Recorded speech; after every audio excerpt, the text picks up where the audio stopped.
Brought to you in part by Geico.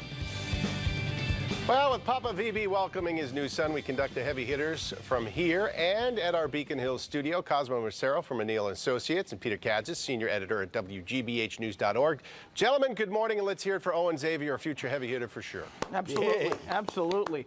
You know, as 100% Italian-American, I got to say, I'm probably the most qualified candidate for Godfather. Don't want to put any pressure. Don't want to put any pressure, but, you know, life coach, someone who can provide guidance, love to do it. Love to do it. Well, listen, congratulations, obviously, but listening to all the congratulations come through, you'd think VB was doing the work. I would say a salute to Coco might be in. Absolutely, you're right on that, and she's probably going back, oh, please, get him out of here, take the baby, let me get some rest.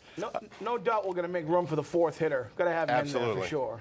So congratulations to them. Let's talk about a couple things going on out there. John Kerry's in the Ukraine as we speak. Of course, Vladimir Putin still talking tough. We got a little bit of a standoff here. So who's going to blink first? How are they blinking? And where do you think this is all heading, Cosmo? Well, you know, there's been this. Ukraine has been sort of caught in the middle between Western influence and Russian influence for many years. The global community is very concerned about this. The G8 is symbolically calling itself right now the G7. And there really has to be some break here. And I think Secretary Kerry is there to sort of make things move along.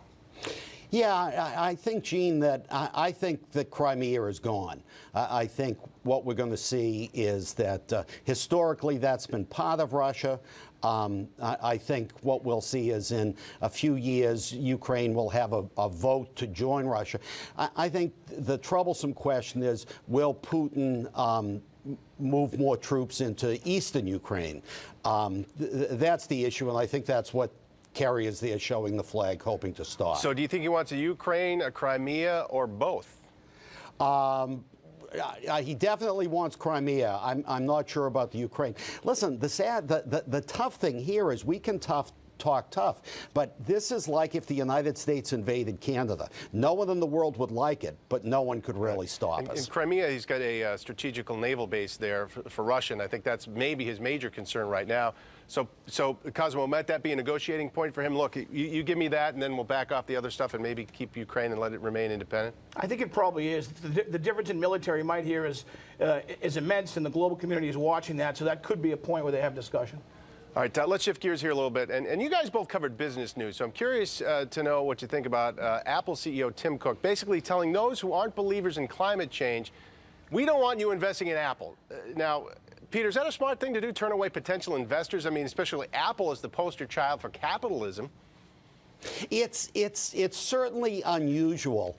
You know, I don't know whether it was a moment of pique or whether it's a sign that that the climate change deniers are really quickly becoming the sort of not boys in mainstream America.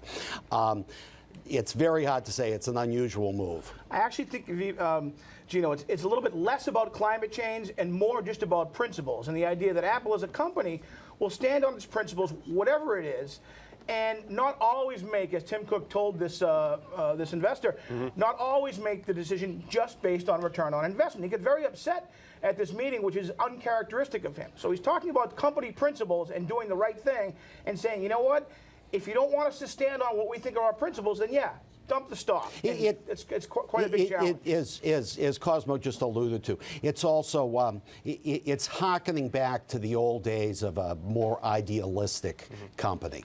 And also, we've seen this before, other CEOs getting involved in a political sense, coming out and speaking on behalf of the company where they stand politically. And I always found that interesting because that could affect business and potential investors, and even those who may buy your products as well. Yeah, I mean, I think the market for Apple, while it certainly cuts across all political stripes, has a very strong progressive slant to it. Yeah, if anybody can get away with it, I guess it would be them. That's right. All right, Peter and Cosmo, as always, guys, thanks so much. We appreciate you this morning. And again, we'll make room for that fourth heavy hitter. In fact, we're probably going to learn more about that in just a couple minutes. So thanks, guys.